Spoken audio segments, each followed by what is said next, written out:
আল্লাহ তাআলাকে সৃষ্টিকর্তা হিসাবে মানতে হবে, আল্লাহ তাআলাকে পালন কর্তা হিসাবে মানতে হবে, আল্লাহ তাআলাকে রিজিক দাতা হিসাবে মানতে হবে। মনে করতে হবে কোন মানুষ আমাকে রিজিক দিতে পারে না, এটা বিশ্বাস করতে হবে। বিশ্বাস করতে হবে আমার কোনো মানুষ পালতে পারে না, আল্লাহ তাআলা আমাকে পালে। বিশ্বাস করতে হবে অন্তর দিয়ে যে আল্লাহ তাআলা আমাকে সৃষ্টি করতে পারে না। অন্তরে বিশ্বাস স্থাপন করতে হবে যে আল্লাহ তাআলার বিধান ছাড়া কোনো মানুষের বিধান দুনিয়ার মধ্যে চলতে পারে না। যদি এইগুলো আপনার অন্তর স্থল থেকে আপনি বিশ্বাস স্থাপন করেন, আপনি স্বীকার করে নেন, অনুযায়ী আমল করেন, তাহলে আপনি রব্বি আল্লাহ ওই কঠিন কবরের ভিতরে আপনার যখন ফেরেশতারা সবাই জবাব দেবে তখন আপনি বলতে পারেন রব্বি আল্লাহ। যদি এগুলো না মানতে পারেন আপনার মুখ থেকে বাহির হবে না। সুস্পষ্ট কথা। তো 2 নম্বরে যে কথা জিজ্ঞাসা করবে ফেরেশতারা সেটা কি? তোমার দিন কি? তোমার দিন কি? এখন আমি যদি মুখস্থ করে যাই আমাদের ইসলাম ওকে বলতে পারবেন? যদি আপনি দিনের ভিতরে না থেকে কার্যক্রম না করেন, আপনার দিন কি বলতেছে, আপনি দিনকে বাদ দিয়ে ইসলাম ধর্মকে বাদ দিয়ে আপনি মানুষের তৈরি করার আদর্শকে গ্রহণ করলে এবং তৈরি করা যায় আপনার একটা দল মত, সে দল মতের ভিতরে গেলে তাহলে কি আপনার ইসলামকে মানা হলো? ইসলাম ধর্ম হচ্ছে শান্তির ধর্ম। কিসের ধর্ম? শান্তির ধর্ম। ইসলাম, ইসলাম হচ্ছে শান্তির ধর্ম। এখন আপনি ইসলামের ভিতরে যেগুলো নাই, যার কোনো আপনার ঠিক ঠিকানা নাই, যেগুলো আপনার ইসলামের ভিতরে আসেই না, ভাবতে পারবেন না, ওইগুলো যদি গ্রহণ করেন তাহলে আপনি বলতে পারবেন এই কবরের ভিতরে আপনি জানতে পারবেন? সম্ভব হবে না।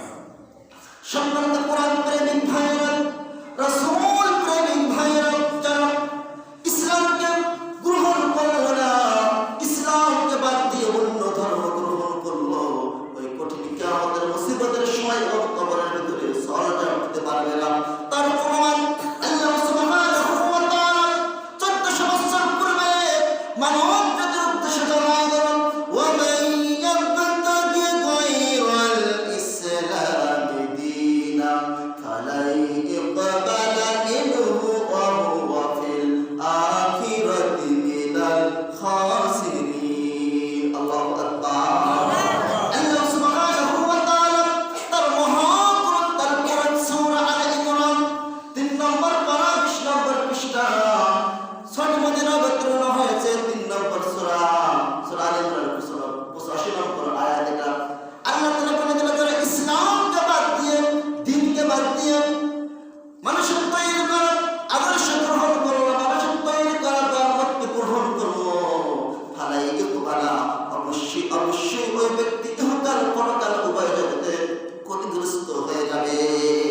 তাহলে মানুষের তৈরি করা দিনকে যদি গ্রহণ করি, দলকে যদি গ্রহণ করি, তাহলে কবরের ভিতরে 2 নম্বরের প্রশ্নের জবাব আমরা দিতে পারবো না।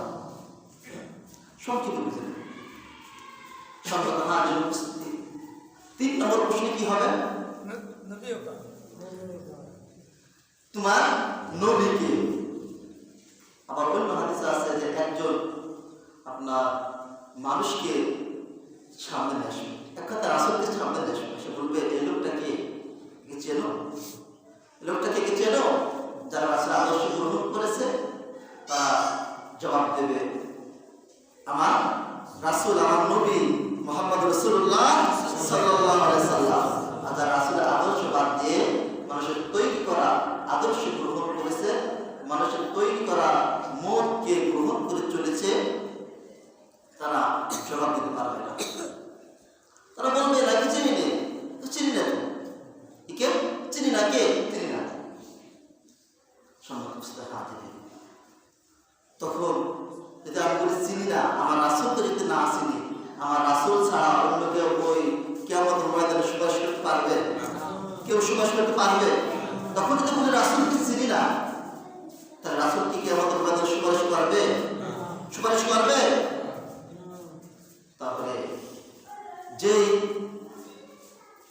এখন বলতে পারেন এখন তো রাসূল না, এটা গ্রহণ করবো, কার আদর্শ গ্রহণ করবো, এটা প্রশ্ন আসতে পারে।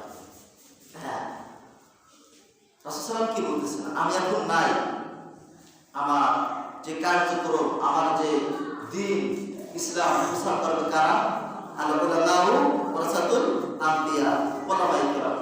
হ্যাঁ, বলতে পারেন কোন ওলামা ভালো বুঝতে পারবেন, অনেক আলেম তো আছে, কোন আলেমকে গ্রহণ করবে, কোন আলেমকে গ্রহণ করবে, এটা বুঝবো কিভাবে? আপনার আল্লাহ তাআলা জ্ঞান দিয়েছে, বুদ্ধি দিয়েছে, জ্ঞান বুদ্ধি দিয়েছে না? যার জ্ঞান বুদ্ধি নাই তার হিসাব হবে না। যার জ্ঞান বুদ্ধি আছে, যার মেধা দিয়েছে, তাকে আল্লাহ সুবহানাহু ওয়া তাআলা হিসাব নেবে। আপনি বুঝতে পারেন যে কোন সরকার ভালো, বুঝতে পারেন না? আপনার জ্ঞান দিয়েছে না, আপনি জ্ঞান দিতে বুঝতে পারেন কোন সরকার ভালো, কোন টিচার ভালো, কোন টিচারের কাছে পড়লে আমার ছেলেটা ভালো শিক্ষিত হবে, ভালো রেজাল্ট করতে পারবে, কোন স্কুলে ভর্তি করলে আমার ছেলেটা ভালো রেজাল্ট করতে পারবে, আপনি বুঝতে পারেন না? আবার জানেন যে একটা গরুর আপনি গোশত নেবেন, কোন অংশটা রাতের অংশ দিলে ভালো হয়, কোন অংশটা দিলে ভালো হয়, বুঝেন না?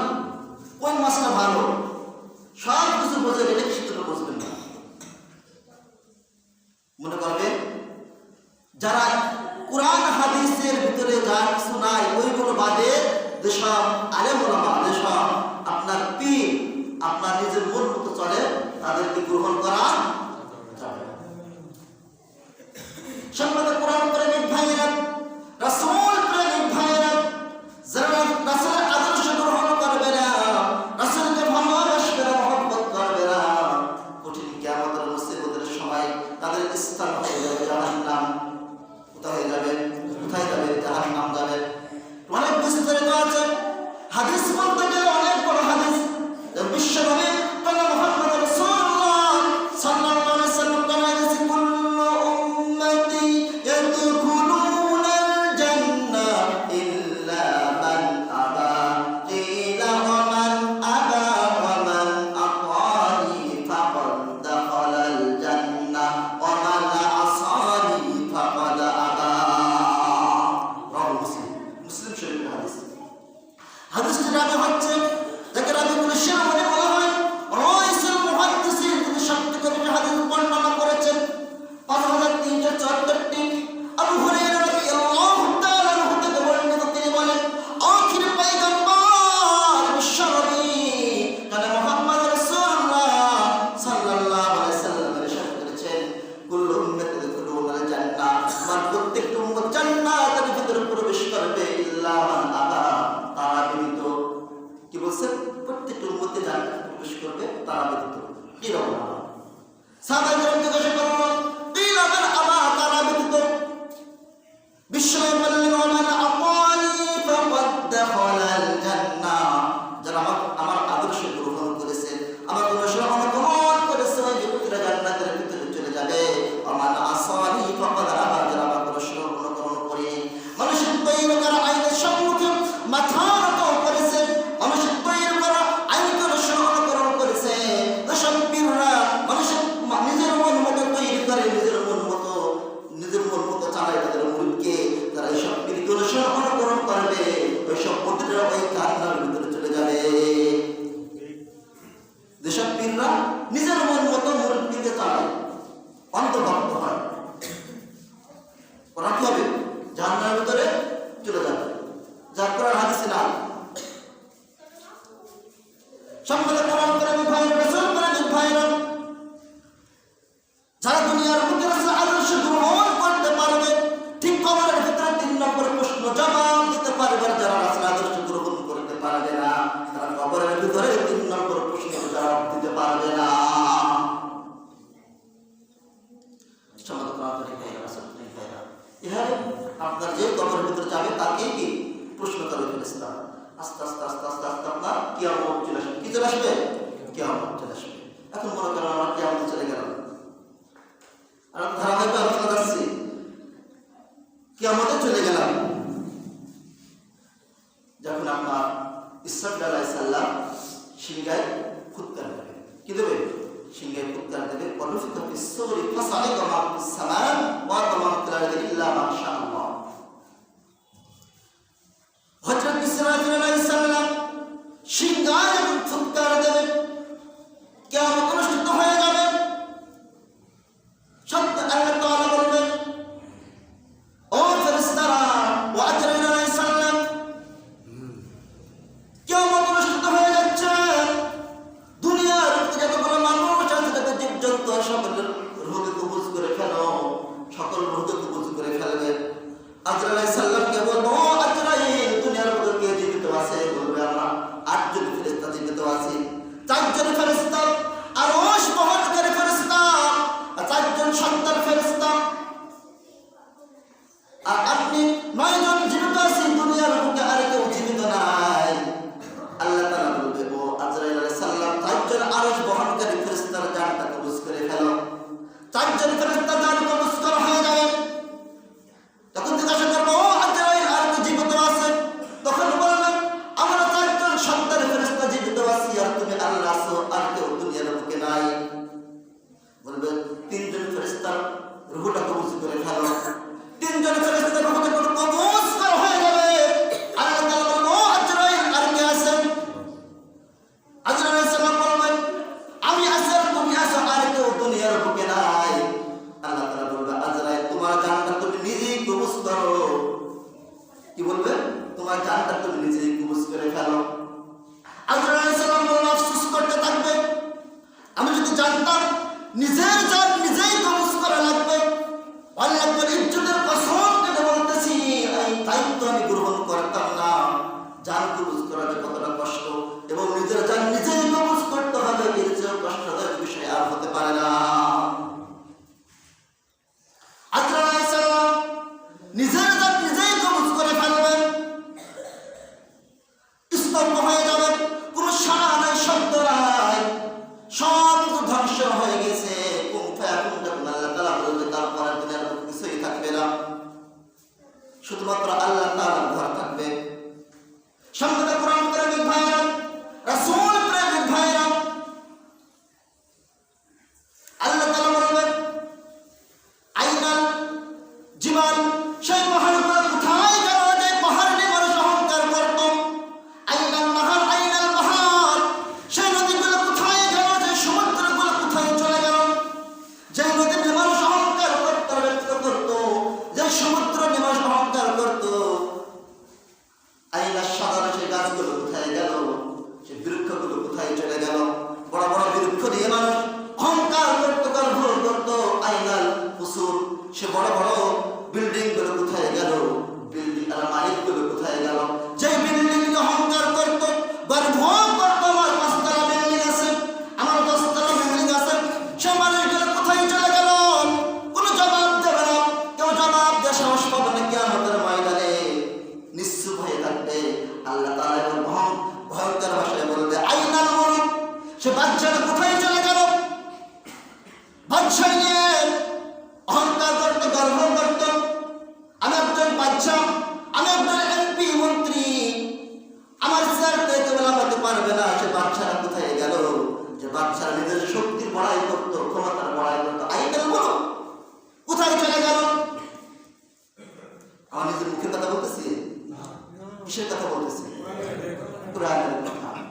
সম্মানিত কোরআন প্রেমিক ভাইরা, রাসূল প্রেমিক ভাইরা, আল্লাহ সুবহানাহু ওয়া তাআলা জানাই দিয়েছেন, লিমানিল মুলকুল ইয়াউম লিল্লাহিল ওয়াহিদিল কাহ্হার। আল্লাহু আকবার। আল্লাহ সুবহানাহু ওয়া তাআলা তার মহাগ্রন্থ আল কোরআন সূরা মুমিন 24 নম্বর পারা, 7 নম্বর পৃষ্ঠা, 14 নম্বর লাইন, 6 নম্বর আয়াতের 2 নম্বর রূপ, এটা লিমানিল মুলকুল ইয়াউম, সে বাদশাহ কোথায় গেল?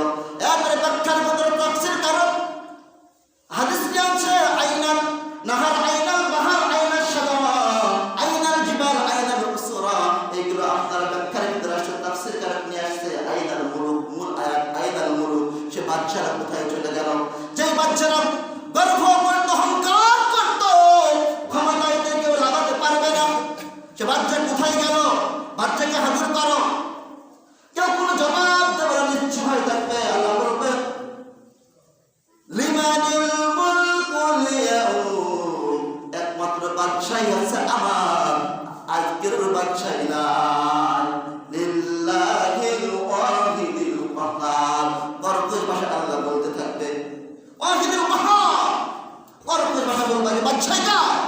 বাদশাহ কোথায় গেল? তো ক্ষমতা দেখবে লাগাতে পারবে না, তখন কেউ কথা বলার সাহস পাবে না, সাহস হারায় থাকবে, নিশ্চুপ থাকবে। তারপরে কি হবে, কি প্রশ্ন হবে, ইনশাআল্লাহ আগামী জুমা আলোচনা করা হবে। আজকে এখান থেকে আরেকটি গুরুত্বপূর্ণ বিষয় নিয়ে আসছি, অবশ্যই আপনারা অনেক অবগত থাকতে পারেন। আজ কয় তারিখ? 12 তারিখ। কাল কয় তারিখ? তারপর কয় তারিখ? 14 তারিখ কি? অনেক হয়তো জানেন, অনেকে জানেন। 14 তারিখ কি? কি দিবস? বিশ্ব ভালোবাসা দিবস, ভ্যালেন্টাইন ডে। আচ্ছা, আপনাদের কাছে আমার প্রশ্ন, এই পৃথিবীর বুকে যতগুলো ডিকশনারি আছে সব হাজির করেন। আমার রুম আছে ডিকশনারি, নিয়ে নেন। আপনারা কোথাও যদি খুঁজে পান যে ভ্যালেন্টাইন ডে অর্থ হচ্ছে ভালোবাসা দিবস, কোথাও পাবেন? খুঁজে কোথায় আছে? এগুলো কোথায় পালাম? কোথায় পালাম? এই কালচার কাদের জানতে হবে না? আজকে তো যুবক ভাইয়েরা রাগ করতে পারে যে কত আশা ছিল, ওদের মনে নাই, ওদের আলোচনা করছে যে 14 তারিখে দিবস পালন করবো। আজকে পিতা মাতা জানেন, আব্বা জানে যাবে, হয়তো পালন করতে দেবে না, বাড়ি থেকে বাইরে দেবে না। সম্মানিত কোরআন প্রেমিক ভাইয়েরা, রাসূল প্রেমিক ভাইয়েরা, এই পৃথিবীতে যত ডিকশনারি আছে সকল ডিকশনারি আপনি কিনা হাজির করেন, আপনার তালাশ করতে থাকেন। চ্যালেঞ্জ করলাম, কোথাও কোন ডিকশনারিতে ভালোবাসা দিবসের ভ্যালেন্টাইন ডে অর্থ কোথাও খুঁজে পাবেন না, কোথাও খুঁজে পাবেন না। কোথায় পালাম? শূন্যবাদ, অবাক হয়ে যাবেন, আশ্চর্য হয়ে যাবেন। আমাদেরকে ভুলের ভিতরে বিভ্রান্ত করার জন্য, মুসলমান ইমানকে হরণ করার জন্য আজকে পায়তারা শুরু করেছে, ঠিক কিনা বলেন? সাংবাদিক কোরআন প্রেমিক ভাইরা, রাসূল প্রেমিক ভাইরা, এখন কোন যুব সমাজ মনে করতে পারে, যারা এই সমাজে আইডিয়াল মনে করে যে বিজ্ঞ প্রজ্ঞা ব্যক্তিরা বলতে পারে, যারা বুদ্ধিজীবী তারা বলতে পারে, ডিজিটাল যুগে, আধুনিক যুগে আমরা পালন করতে পারি,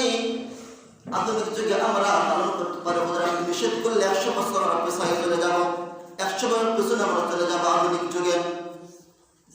সম্প্রদায় কোরআন প্রেমিক ভাইরা, 100 বছর পেছনের জন্য আমি বলতে চাই না, পেছনের জন্য বলতে চাই, 100 বছর পেছনের জন্য বলতে চাই না, 1400 বছর পেছনে যাওয়ার জন্য বলতে চাই, 1400 বছর পেছনে আমরা যাইতে চাই।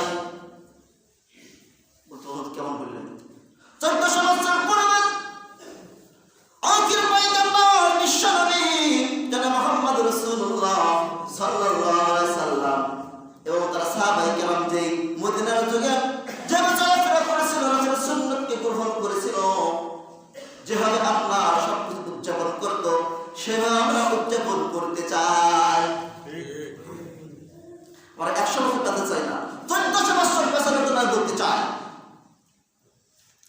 যে কোথায় থেকে শুরু হলো? কয়েকটা অভিমত আসছে। এক নম্বর যেটা অভিমত হচ্ছে, একজন খ্রিস্টান, তিনি খ্রিস্টান ধর্ম বিশ্বাসী ছিলেন, তার গির্জায় তিনি দায়িত্বশীল ছিলেন। ওই গির্জায় ওই সময় তাকে হুজুর বলা হয়, খ্রিস্টানদের কি ধর্মযাজক বলা হতো। ওই সময় যারা যুবক যুবতী ছিল, ওই সময় যুবক যুবতীরা স্বেচ্ছায় অবৈধভাবে মেলামেশা করতে পারত না। যারা প্রেমিক প্রেমিকা ছিল তারা স্বেচ্ছায় অবৈধভাবে মিলেমিশা করতে পারত না। খ্রিস্টান ধর্মে এই নিয়মটা ছিল।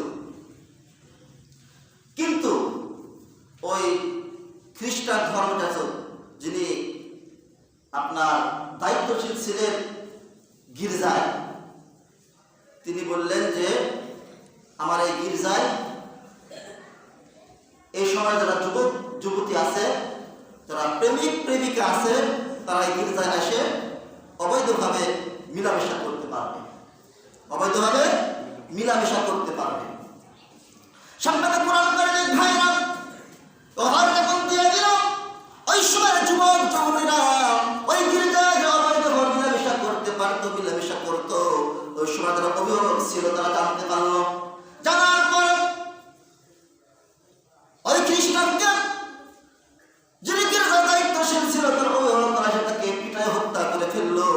হত্যা করার পরে যারা ওই খ্রিস্টানকে ভালোবাসত, তারা মহব্বত করত, ওটা ছিল 14 ফেব্রুয়ারি। ওই সময় থেকে তারা 14 ফেব্রুয়ারি পালন করতে থাকে। আর যিনি খ্রিস্টানের যে মূল কথা হচ্ছে, যিনি দায়িত্বশীল ছিলেন গির্জায়, তার নাম ছিল ভ্যালেন্টাইন। তার নাম কি ছিল? ভ্যালেন্টাইন।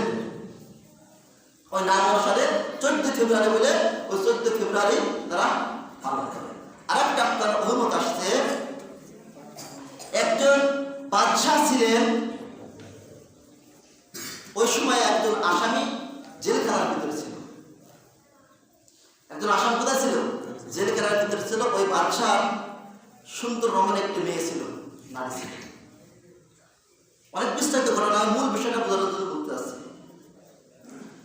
ওই নারী ওই পুরুষকে জেলখানার ভিতরে দেখে তার উপর আসক্ত হয়, ভালোবাসা মহব্বত চলে। এক পর্যায়ে দুইজন একটা রিলেশন হয়ে যায়, সম্পর্ক হয়ে যায়, মধুর সম্পর্ক হয়ে যায়। এখন বাদশাহ জানতে পারলো তার কর্মচারীদের মাধ্যমে যে বাদশাহের মেয়ের সাথে একজন আসামি জেলের ভিতর থেকে রিলেশন করতেছে, সম্পর্ক করতেছে। তখন বাদশাহ নিষেধ করলো তার মেয়েকে, তার মেয়ে শুনতে রাজি হলো না যে আমি এই ছেলেকে জীবন দিয়ে হলেও ভালোবাসি, তার সাথে বিবাহ করব। এবং যখন ছেলেকে নিষেধ করলো, ছেলেও শুনতে রাজি নাই, আমি জীবন চলে যাবে তারপরও এই মেয়েকে আমি ছাড়তে রাজি নাই। আমাদের সমাজ তো নাই, আছে আমার। আচ্ছা, কথায় কথা আসতে, ভালোবাসা পবিত্র না অপবিত্র?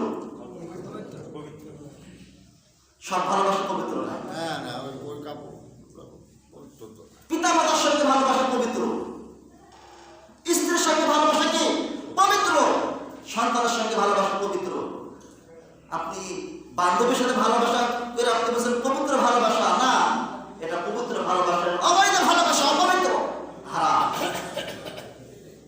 যখন আপনার বাচ্চা জানতে পারলেন, ও আসামি তাকে নিষেধ করলেন, আসামি নিষেধ শুনে না, তখন ফয়সালা হলো, নোটিশ জারি হলো যে একে ফাঁসির কাষ্টে ঝুলাতে হবে। তারপর সে বলল আমি জীবন চলে যাবে, ফাঁসির কাষ্টে ঝুলতে রাজি আছি, আমার প্রেমিকাকে ছাড়তে রাজি নয়। এবং ওর নাম ছিল ভ্যালেন্টাইন। ওর নাম কি ছিল আসামির? ওই দিন ছিল 14 ফেব্রুয়ারি। এখানটা কি ছিল? 14 ফেব্রুয়ারি। যখন তাকে ফাঁসি দেওয়া হলো, তখন একটি চিঠি লিখছিল যে ফর ইউর ভ্যালেন্টাইন ডে। ওই চিঠিটি লিখছিল ওই আপনার আসামি তাকে ফাঁসি দেবে লিখে একজনের মাধ্যমে তার প্রেমিকাকে পাঠাইছিল। ওই দিন থেকে শুরু হলো দুইটা অভিমত। ওই দিন থেকে শুরু হলো 14 ফেব্রুয়ারি ভালোবাসা দিবস, বিশ্ব ভালোবাসা দিবস। তাহলে এটা মুসলিমদের না অমুসলিমদের? অমুসলিমদের কালচার। আমরা তো মুসলমানের কালচার গ্রহণ করি, তাহলে কিয়ামতের ময়দানে কি হবে বলেন তো? অমুসলিমের সঙ্গে আপনার হাসর নাসর হবে। কার সঙ্গে হবে? অমুসলিমের সঙ্গে আপনার হাসর নাসর হবে। অমুসলিমের সঙ্গে আপনি বিনা হিসাবে জাহান্নামে যাবেন। কোরআন প্রেমিক ভাইরা, রাসূল প্রেমিক ভাইরা, একটা দিনকে আপনি উদযাপন করার কারণে আপনার নামটাকে জাহান্নামের খাতায় নিবদ্ধ করতে চান না। শুধু নিরাচারে হবে না, আপনার সন্তানকে নিষিদ্ধ করতে হবে। আপনার সন্তান ওই দিন জন্য বাড়ি থেকে বাহির না হতে পারে। আপনার সন্তানকে আপনি ঠেকান। আপনি বলবেন আপনার ছেলে আপনার মেয়ে তুলসী পাতায় ধোয়া অনেক ভালো, আমার ছেলে 5 ওয়াক্ত নামাজ পড়ে, আমার মেয়ে পর্দা করে বেড়ায় না, নিচের খবর আপনি জানেন না। আপনার ছেলে মোবাইলটা চেক করে দেখেন কার সঙ্গে চ্যাটিং করে, কার সঙ্গে আপনার অনলাইনে কথা বলে, মেসেজ দেখেন, আপনার মেয়ের মেসেজ করে দেখেন। সেজন্য আপনার দায়িত্ব পড়ে গেছে আপনার সন্তানকে ঠিক করা। যে দায়িত্ব পালন না করেন, কঠিন কিয়ামতের মুসিবতের সময় আপনার সন্তান আপনার বিপক্ষে কি করবে? আপনার বিপক্ষে সাক্ষী দেওয়ার পিতামাতা আমাকে বাধ্য করি নাই বাড়ি থাকার জন্য। হুজুর বলছিল, কিন্তু হুজুর আমার পিতামাতা মনে করছে যে আমার ছেলে ঠিক আছে। সেটা বলতে চাই, ভালোবাসা হবে মুসলমানের একদিন নয়, 365 দিন ভালোবাসা। কয় দিন? 365 দিন ভালোবাসা হবে। একদিন মুসলমান ভালোবাসা উদযাপন করে না। ভালোবাসা হবে মায়ের সঙ্গে, আব্বার সঙ্গে, বোনের সঙ্গে, ভাইয়ের সঙ্গে, ছেলের সাথে, মেয়ের সাথে ভালোবাসা। কোন প্রেমিকার সাথে ভালোবাসা উদযাপন করা যাবে না। বর্তমান প্রেমিকা নয়, বান্ধবী একসাথে পড়ি না, তার সঙ্গে আপনার যেটি ভালোবাসা উদযাপন করা যাবে না। আপনার এক জায়গায় আপনার মৃত্যু কথা সাক্ষাৎ করা যাবে না। আরো একটা কাহিনী আছে, কিসের জন্য ভালোবাসা উদযাপন আসছে বলতে গেলে সময় এমনিতে বেশি হয়ে গেছে। ইনশাআল্লাহ আবার সামনের বছর যদি আমি থাকি, রাজ্যের সাথে উল্লেখযোগ্য ঘটনা অ্যাড করে ইনশাআল্লাহ আগামী বছর যদি থাকে সম্পদ ভাইরা, সুপ্রিম ভাইরা যারা আলোচনা করলে আলোচনা করে আমাকে আপনাদের আল্লাহ সুবহানাহু ওয়া তাআলা আমার উপর তৌফিক দান করুন। আমিন।